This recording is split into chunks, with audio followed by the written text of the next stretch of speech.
Hi everybody, today I'm gonna show you how you can turn this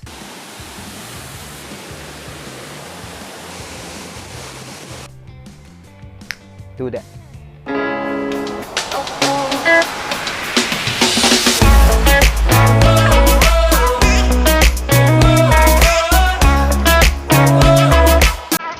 So one more time, hi everybody, thanks for stopping by. And how I said, today I'm gonna show you how you can make your video cinematic. People always ask me why my videos is different, even that they have the same stabilization and same camera and everything. It's just 6 steps, and today I'm gonna show you all these steps. So check it out. Number 1, frame rate. You can shoot to 24, 25, 30, 50, 60, 100, 120, 240 frames per second. There are so many frame rates that you can use for your videos, but don't care about it. If you are not a professional Hollywood filmmaker, it doesn't matter what do you use. I am usually shooting to 4K 50 frames or Full HD 50 frames. And why? Because when I shoot to 50 or 60 frames, I always can slow down the video when I want to slow it down. And when I ended up that I don't want to slow it down, I just put it to my 24 frame timeline in Premiere Pro and everything look perfect.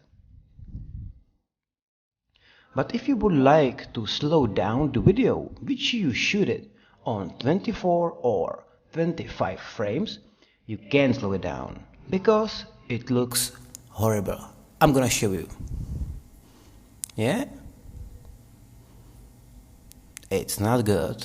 So remember, try to shoot on 50 or 60 frames. Number 2, composition.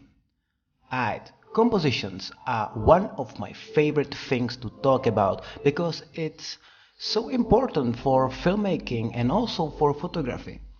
Maybe you are just starting out, maybe you are seasoned amateur, maybe you pick up camera every now and you are like highest of professionals. Regardless, across the board compositions is so important.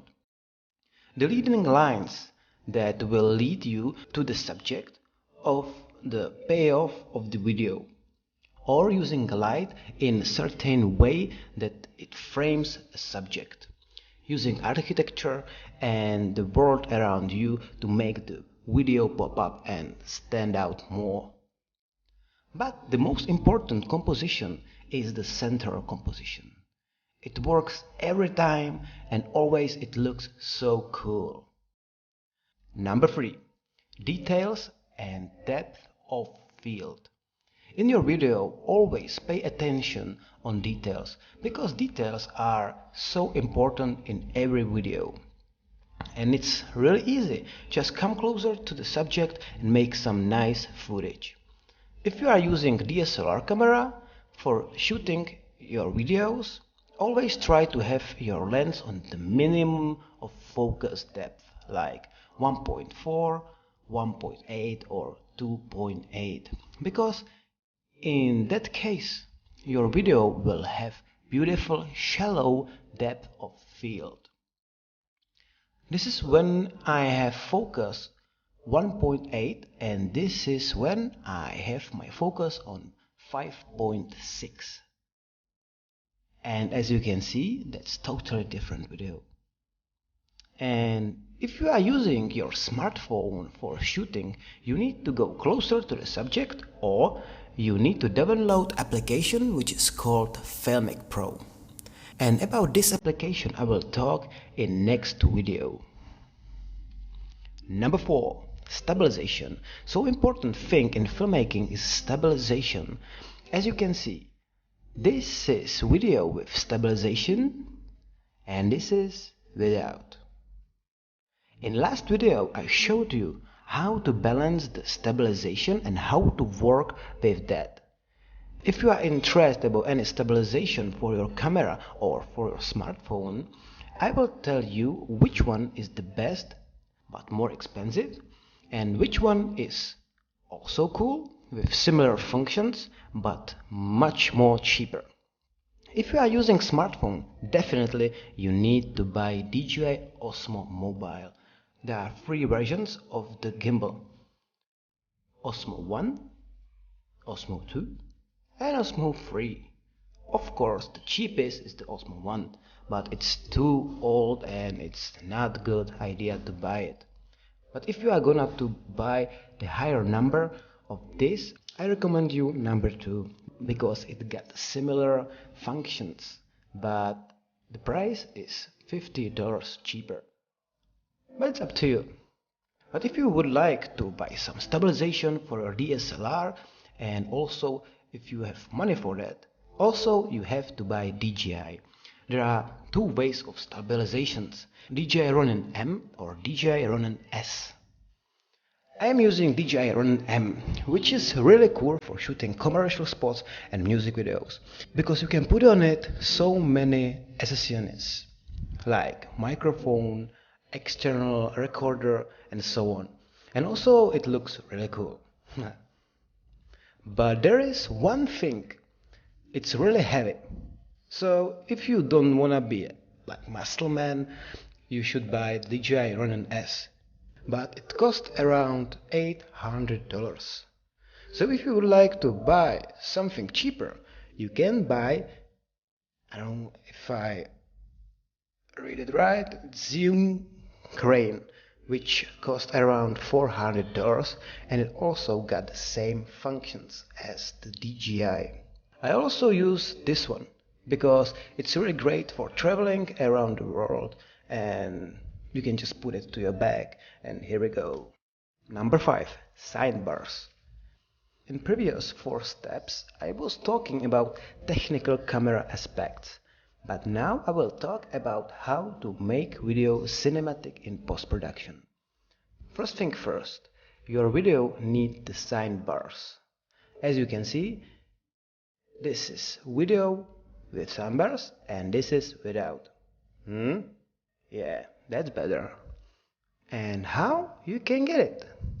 Just go to the Google, type in cinematicbars.png, download it to your computer, and then just drag it on the top of the timeline.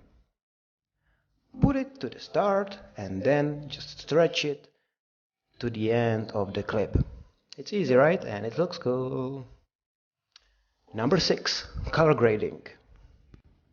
Alright, so open up your Premiere Pro, then just take this clip like a sample, drag it to your timeline. It was shooted to 4K and the timeline is for full HD, so I just click on the clip, go to effect controls and just put it to 50%, because I would like to have it on full HD. Alright, then just go to the tab window, then click to Lumetri Color, and then it's height over here, so just stretch it up, yes, like this. Then click on the creative, but you need to click on your clip. Now we can see that. Then click on this, on the browse, and find your LUTs that I gave you, and you need just to find it, click on it, and here we go. Here is the intensity. You can put it to 200 or to 0, but around 100 it's great.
controls, and here you can see the lumetri color.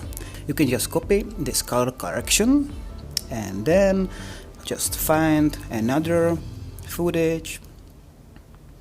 Yeah, somewhere here. Yeah, this one is great. Put it to your timeline.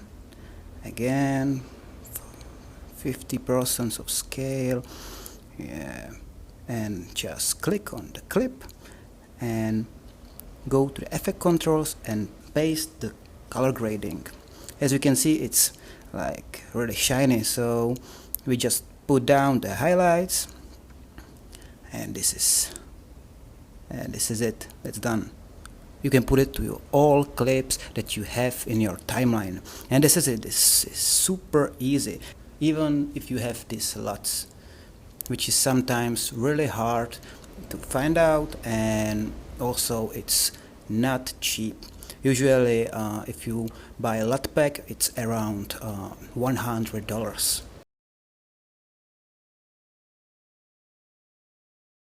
Remember, when you start shooting your footage, to turn your phone horizontally for a wide cinematic look. Unless you are shooting a video to be featured on something like Instagram stories, and you can leave your phone turned vertical, but otherwise horizontal is the way to go. Before we start filming, we need to set up our Filmic Pro app to get the best results. And as a rule of thumb going forward before you hit the record, always double check your settings. You don't want to ruin perfect shot because your camera was not set up properly. First, we will want to set our color profile and adjust our white balance. On the top of the menu, we can find the control for white balance. Like most of the cameras, we can set it manually depending on the available lighting and the subject's matter, or we can click on WB to have the app adjust it automatically. Next, choose the lock color profile from the second menu option like we've been talking about earlier. This mode is really special, and that's why I use this app for shooting, because this gives us a nice flat image to work with on. Because then in Premiere Pro you can color grade it and it looks totally different and it looks so great. The third row of options here, you can also adjust the saturation and vibrance manually. Whatever you do, be sure that you are not to overexpose or underexpose your image too light or too dark. Let's go over some of the basics of the Filmic Pro app's controls. The circle reticle in the middle of the screen lets you control exposure of your image. Drag the circle over the image until the exposure is just right and the subject of your image evenly lit. Unless you are purposely lighting for darkness.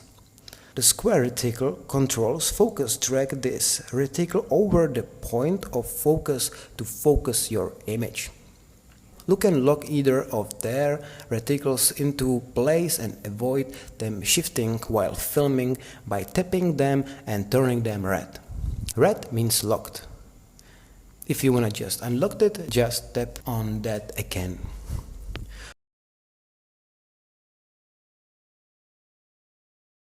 The bottom center of the screen, you are able to see a HUD display for your timecode counter, battery life, storage space, audio level, FPS settings and video settings.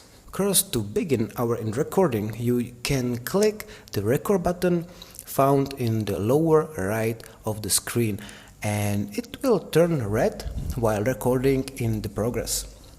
To view any of your recordings, trim them, make small adjustments, or to transfer the files to another device.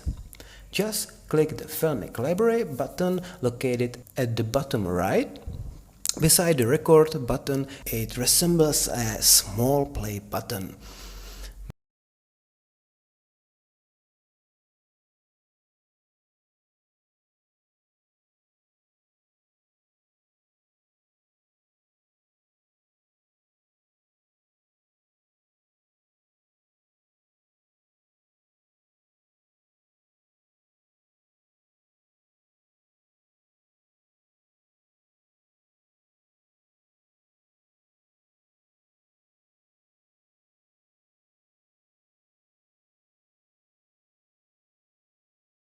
Back in the settings menu, let's click on the resolution option and set our resolution, and we would like to record to 16.9 and 4K.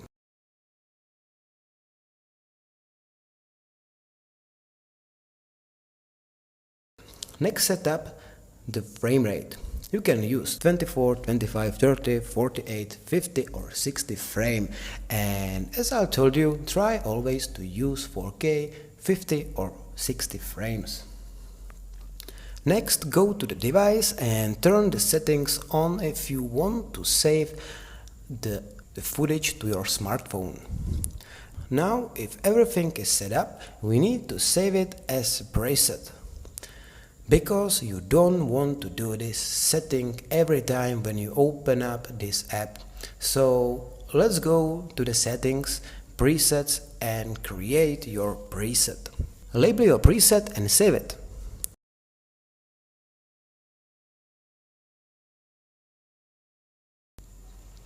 Let's take a look at some of the more advanced controls within this app. To utilize the manual sliders within the app, tap and hold on either reticle, or you can swipe in from the sides. To close them, just swipe back out. To go into full manual mode, click the icon located in the bottom left next to the image button.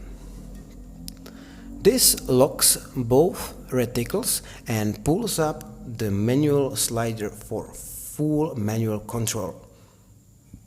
Slider on the right allows you to manually adjust focus with built-in peaking for perfect focus and adjust your zoom manually as well. Alright guys, thank you so much for watching. I hope that you enjoyed these videos, and see you in another video.